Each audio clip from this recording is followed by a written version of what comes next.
All right, what's up, everybody? Welcome back again to the uPOW podcast, your source for motivation, inspiration, and information on your pursuit of wellness. I'm your only host today, Sean Goodwin. Austin Lee is off taking over the world and doing all kinds of awesome, fun stuff that he does. So you just got me and our guest today. Luckily for everyone out there, you don't just have to listen to me because we have an awesome guest today. It is Corporal Dianna Henry, certified badass and United States Marine. She works as a mechanic on C-130s as a power liner. We're going to dive into that a little bit further whenever she joins up with us. The interesting thing to be noted about her is that she is currently in the Middle East. So we're going to talk about that and more upcoming next on the uPOW podcast. What's going on? Not much. It's like dark there. Yeah. It's crazy because it's like 2 o'clock here. Yeah, it's like 10 o'clock at night here. Damn. Yeah. So you just ate dinner super late? Yeah. Is that like normal or? No, the guys were just being difficult. Oh. Yeah. Usual stuff. They're kids. They're all kids. Is that what it is? Yeah. So how you doing? I'm all right. Yeah, ready to be home? Yes and no. Why yes and no? Because I like the atmosphere here because it's like a smaller group. So, like, it's just easier. But, like, I do miss things back home, so. Right. That's what's up. That's what's up. So I don't know what you wanted to do. I mean, we can just hang out and chat a little bit, and I can use what I can use, or I can do a little more structured kind of interview, whatever you want to do. I really just kind of wanted to catch up and have an opportunity to hang out too, you know. Yeah, Love to see your punk ass. Yeah, that's fine. We can just whatever works best, you think? I'm cool. Are you comfortable? Are you just standing outside or are you chilling? I'm just chilling. Okay, cool. So just go ahead and I guess tell everyone about you. Obviously none of these are released yet, but you know, as we build a little bit more traction and more people listen, I mean, we'll probably have you back on and everything too, whenever you're back in the States, maybe you and Matt, or, you know, you and Lauren for a girls segment or something. But just tell everyone about you, tell everyone kind of where you are, what you're doing, basic stuff. Like, you want like first name, last name, like everything? Like, run through it? Whatever you want to do, homie. It's your time. Well, my name is Dianna. I'm in the United States Marine Corps, have been for almost 3 years. I joined later when I was 28. I'm now 30, and I'm an aviation mechanic. So my job is 6216, which is a basic power liner, which is a mechanic for the C-130s. I work on the engines and the propellers, and I think that's about it. You have a really cool job, and you just spent 12 seconds on it, and you're like, well, that's about it, you know. I don't really do much. We work on them every plane. That's a big ass plane, right? Like, that's not small. It's not small. It's a pain in the ass. I think it's worse than working on a car. Like, really? Yeah. At least a car, you know, if it breaks down, you're still on the road. Plane breaks down, you know what I mean? Like, a little more happens. So. Yeah, a little more happens. So are you working on planes that, like, are we talking general wear and tear, or are we talking like damage from like war zone? What are we talking? So for the most part, because since I'm stationed in the Middle East right now, we've gotten lucky so far. Everything's just been like wear and tear. Mm-hmm. So like,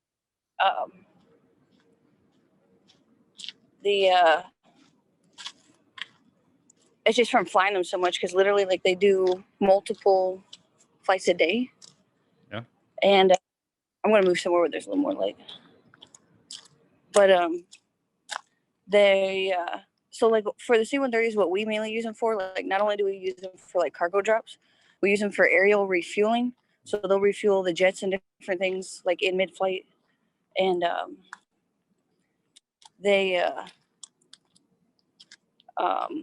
so it's just manual wear and tear. Every once in a while, they'll come back and they've hit a bird or something crazy. Or giant bugs that we had. Did you We say had a bugs plane damage come a back plane? a couple of weeks ago.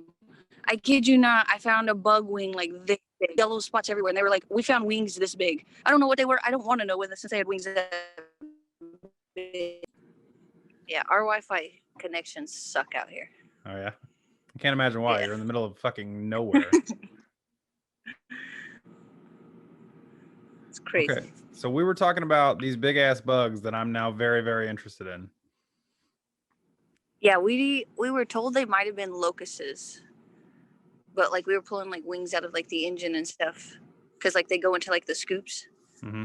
or we had like a couple going, and like something like that burns up in the engine, so we weren't worried about fighting it out, like damaging the engine, but we just had to get in there and clean it. So, Okay. but And did you learn it's how to work? This is probably something I should know, honestly, but did you learn how to work on them when you were in training, or did you learn how to work on them out there? so we do go to the like school for a short period of time, and a lot of that is just we do some hands-on training, but Mhm. it's a lot of book work also. But then you learn the bulk of the job once you get to a permanent duty station. And so I'd been at my permanent duty station about a year, a little over a year And before I got that's sent out here. San Diego. Yeah, San Diego. Okay. And so they usually, at least for our job, like to come out here, they don't send you right away. They have you get a few months, at least a few months underneath your belt, get settled in and learn a few things before sending you out here. Because yeah, it's easier out here, but out here at the same time, like because potentially things could go the wrong way quickly, they need more experienced people out here. So Right. That makes sense. So you'd say you've learned a lot since being there. It's not all yeah, okay. That's so cool. kind of combination. Like we learned a lot before coming out here, and then being out here because there's only a couple of us on each. Like there's only two people on each shift, Mm. so like you do literally everything. To where like back home in the States, like there's so many of us on a shift, so like you may not get to do as many jobs as like or as many jobs on the plane as what you could out here. So Okay. So you sort of fall into like your niche or like what you're good at, and then someone else yeah, picks up what they're good at and whatnot. But over there, it's a little more spread out. yeah. Yeah, that's cool. Any anything eventful, I guess, happen out there with any of the planes? Like, well, give me one cool story besides the giant bugs in the plane. I need to think of something positive here. Like bugs are like, Um, oh hell no to me. I don't know. no, I get that. Sadly, none of our planes have been bad. Like we haven't actually had any issues. It's actually been pretty calm Hmm. for the most part. I know there was like talk of things happening, but then like nothing ever did. So it's like you guys were just getting our hopes up for something good, but Getting your hopes up, Jesus Christ. but That's yeah, it's probably a actually good been thing pretty though, cool. right? I mean, less Yeah, bullet holes and shit to patch, right? yeah, but That's good. That's awesome. No, I mean, I'm really like, I'm happy that you're, feeling fulfilled and learning new shit, and you know, it's probably not the politically correct way to say it, learning new shit, but it's cool because like you have this ability to like, like you said, you joined a little later, and like now you're just learning like new skills that you never would have learned how to work on a C-130 in Bloomington, Indiana, where we both live. oh no, you don't get to do cool stuff like that. Right. Yeah. Okay, so I want to shift gears real quick, and number one, tell you congrats because I saw your lifting videos. Oh, Uh, sweet. and number two, let's talk about lifting and gains in the Middle East. Um, so because we don't do a lot, the only other thing we're allowed to do is go to the gym. So it's either work, sleep, or gym. Like that's our options. Right. And part of my thing is like being in the Marine Corps, like the physical standards are higher. And before I came out here, one of our semi-annual like requirements, like tests, I was struggling with. So that was my goal to come out here and like get stronger to run a higher score. And so with the lifting and everything, like the 500-pound club thing at the gym was just something fun to do.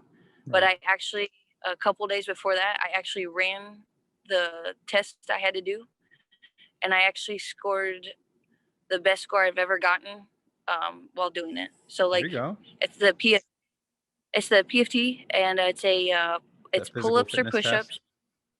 Yeah, the physical fitness test, and then you have to do crunches or plank now.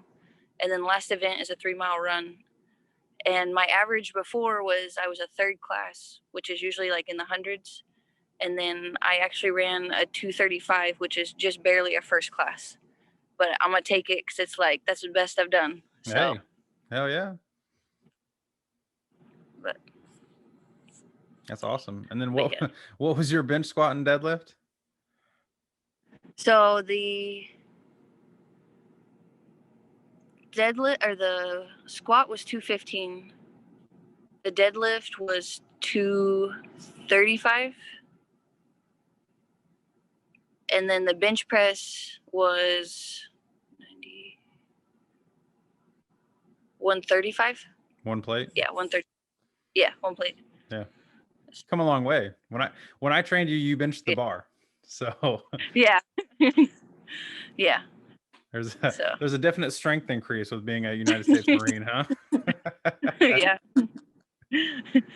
Go from struggling with the bar for a few reps to struggling with a plate. So Hey, that's how it starts. I mean, we all got to start somewhere. I mean, honestly, one plate for a girl is fucking impressive. Like, it doesn't matter whether you're a Marine or whoever. Like, that's like I'm always like, damn, every time I see a girl do that. Like, I mean, even some guys really, you know.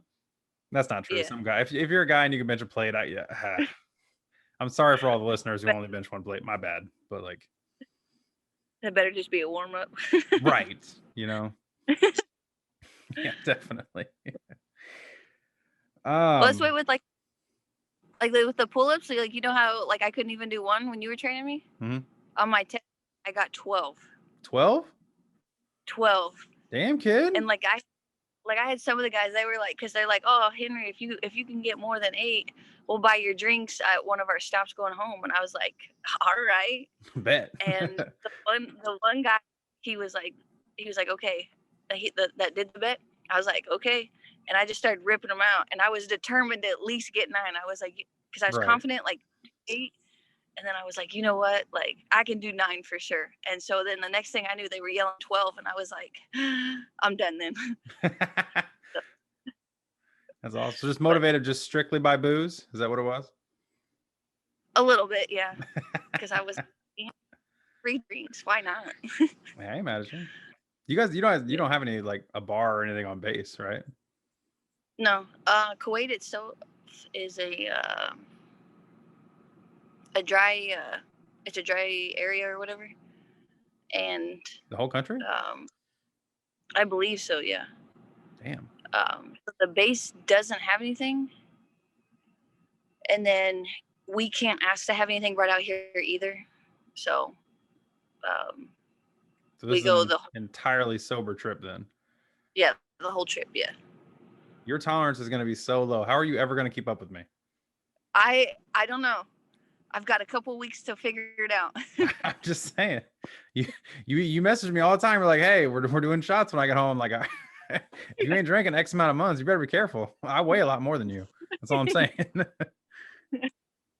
I'll just have to gain some weight between now and then. There you go. We'll just bulk up. Cheeseburgers, you know. Actually, that's a good segue into what's the first thing, you know, besides obviously seeing, you know, Matt and the doggos and everything. What's the first thing you're doing when you're back to the US? I can't decide between getting sushi or tacos. You come back to the United States and you want to get Japanese or Mexican food. Yeah. Not a cheeseburger, not nothing.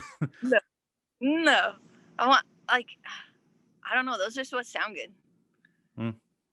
I can advocate. We had some sushi the other day. There's a spot here in Bloomington that just opened, and it is awesome. When you're in town, we will go, and I'll buy, and it'll be awesome because it's honestly probably the best sushi that I've had here, probably in 5 or 6 years since that old spot was it Kiku? Was it was called? I think when Kiku closed. Yeah, that was on the east side, right? Yeah. This place is on the east side too, so that's cool. You excited to see the puppies? Yeah. I'm probably gonna get trampled, especially since Sam and I now weigh the same weight. Like, right. It's probably gonna hurt, but well worth it. I literally like when I play PlayStation with Matt, I hear him like like protesting and growling in the microphone. And I'm just like, God, that dog is so vocal. He's a sassy dude. Yeah. I thought Bruno could be sassy, but Sam puts them to shame. I'm like, damn, dude, like, I'm gonna need you to calm down. Klaus does the same shit. Like just whines and moans and groans. It's like, dude, You have Klaus the is as life. big Why as you too now, just so you know. is he? He's He looks so 135 pounds. oof. He big boy. He's a Big chunky boy. butt. Telling you. So I don't know. One of the things I wanted to touch on was like what it's like being out there, you know, like kind of mental health kind of stuff. I don't know if you want to talk about that or not though. I mean we can. I know for everybody it's a little different. Mm-hmm. But like first get out here, like I think it's just you're like ecstatic to something different. But kind of falling back to like we don't have a lot to do. So you have so much time, like you start thinking about stuff, like by the end of it you're like, damn, I want to go home, or like there's some guys, like there's one guy, like he's already he re-enlisted at the beginning coming out here, and now he's already like, what the fuck did I just do? Like I don't know, it just makes you think about a lot of stuff. So depending on the person, it definitely like mentally puts more of a toll on people. It definitely on being in like relationships, it puts strains on relationships. Like sadly, we one guy out here, he had to go file for divorce because his wife called him about 6 or 8 weeks ago and was like, I'm done. So like, damn. Yeah, like it sucks. Like even though like we don't have a lot going on out here, like I said, it's pretty calm, but it just, I don't know if it's the separation or time difference, but like it gets to people. Yeah. You know, when my buddy Joe did 5 deployments, I think 6 deployments, he was in the Air Force, and like the first 3 he was like so excited, like loved it. Dude loved travel. I mean, he's a single guy, you know, he's not like no worldly possessions, basically all his shit's in a storage unit, you know, loved going to the Middle East. And then like I think his 5th or 6th deployment, he was like got stuck with some people that didn't really know what they were doing, I guess, like in the area that he was in. And he was just like, dude, I'm done. I'm so done. I hate everything about this. Like everything changed with that last deployment he was on. Yeah. Like I don't know if it's a unit thing or what, but like I definitely, before I didn't really like kind of fully understand it, but like after being out here, like it's like I can get where it can mess some people up, especially depending on the jobs, like the ones that actually do more of the like frontline stuff, I guess would be the best way to put it. Like see where it could like get to it more. Yeah. How close are you to the frontline stuff? Being totally honest, I have no idea. Yeah.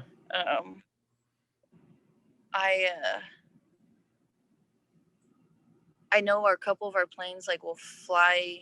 They can't fly in certain areas because of certain stuff going on.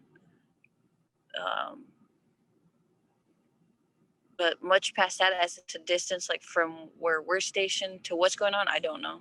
Okay. And I don't know if that's on purpose, they kind of keep us out of the loop, or if it's just because it constantly changes. Right. I mean, you're, for lack of a better explanation, right? You're a hell of a lot closer than I am sitting here in Indiana. Right. So, yeah. I mean, if you're in the Middle East, you're a lot closer to the shit than the rest of us back home, you know? And then honestly, we appreciate you doing that. It's no problem. You understand that when we get drunk together for the first time, you're getting like 47 thank you for your services from me, just so you know. Okay. Just mentally prepare yourself now. Okay. That's awesome. So you're back home. When do you leave? They've given us a window of anywhere between the end of the first. Hold up. What's today? Today's the first. First. We could be there the earliest of, I believe, the 9th, or the late of I think they said the 13th. Okay. Yeah. What's the travel time from there to, you're going straight back to California, or? So, because we are taking one of the C-130s back, we have to make a couple of stops just because of fuel. Right. That and the crew can only like fly for like so much time. We have to make a couple of stops. But I think when I came out here commercially, I think in total from the time I left San Diego to the time we got out here was like about 35 hours, if not more. Oh, that's And horrendous. that's including like layovers and stuff. So It's still a long fucking time. yeah. So you're flying back Yeah. in a C-130. Does that mean you get to kind of like stretch out and chill out, or is that still like a pretty packed plane? It's pretty packed because of how many people are going on top of all the gear. Okay. So, because my whole group, we're all flying back on one, plus all of our gear. Oh. Yeah. So you guys are gonna So, get like, packed in that damn plane. yeah, we're gonna be snug as a bug. For 35 hours. At least we get to break it up a little more and get to actually stop and stretch our legs. So Right. Yeah, that's good. I gotta tell you, if I'm flying anywhere 35 hours, I'm flying first class. I want a bed. I don't care if it's a $5,000 plane ticket. Like, I got credit card. You know what I'm saying? Yeah, I want all the pampering. Right. Not no damn cargo plane. That's crazy. Yeah. Yeah, I'm not looking forward to it. Like, I wasn't happy with taking a commercial flight out here because those aren't comfortable either, but the seats are even worse in one of these, and it's like this ain't. It's gonna be a little rough. Yeah. Gonna be stored. Does it make it a little better knowing that like the end destination is home though? It is, but at the same time, a little nervous because you have to like readjust everything. Because like out here, we can get like so like chill and like relax with everything, and then to go back and like kind of everything gets tightened back up per se, and it's like just takes you a little bit more. You're talking about with work, right? Yeah, work related. Yeah. Okay. I'm gonna say I don't feel like it's more tightened up when you can leave and go to the mall. Like that's like no. Well, you're in California, you can't go to the mall anyway. But right. Damn lockdowns. Right. But What's yeah, that? like so. Go ahead. Because like out here, like I said, all we could do is like gym, work, and eat, and then to be able to go home and like do whatever, it's like what to do with all these options. I guess so much room for activities, you know. I don't know what to do with my hands. It's a great movie, number one. What's the COVID situation out there? I know that you had a rougher time getting out there because a bunch of your guys, I mean, including you, right, had COVID. Yeah, I was I tested positive, but I didn't have it. But I was because of spreading the germs, I had to stay with everybody else. But they I know coming out here is a lot stricter than what it is for us to go home. Because not only did we have to quarantine before leaving, but we got out here and even had to quarantine for a few days. And even the guys that came out before us, they even had to quarantine. They had to quarantine for a full 14 days by the time they got out here. Wow. And I say in general, just from what we can hear on the different like radio stations, because they're so much stricter out here with it, they actually don't have a lot of issues with it. Really? So I know the last group before us, they had a couple cases, but that's because either pilots or some of like the air crew guys, not necessarily from our group, but from other groups that are out here, brought it in from one of their previous stops. Oh, okay. So for the most part, we actually don't have an issue with it out here. That's cool. So, I mean, we still have to wear like masks and stuff just to be on precaution, but it's actually not an issue out here. That's kind of good then. And so do you have to quarantine when you get home? Yes.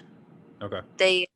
Because I guess Matt was telling me, I guess because the CDC or whatever has kind of changed it a little bit. We don't know how long we're going to quarantine. We just know we're going to have a quarantine. So. Right.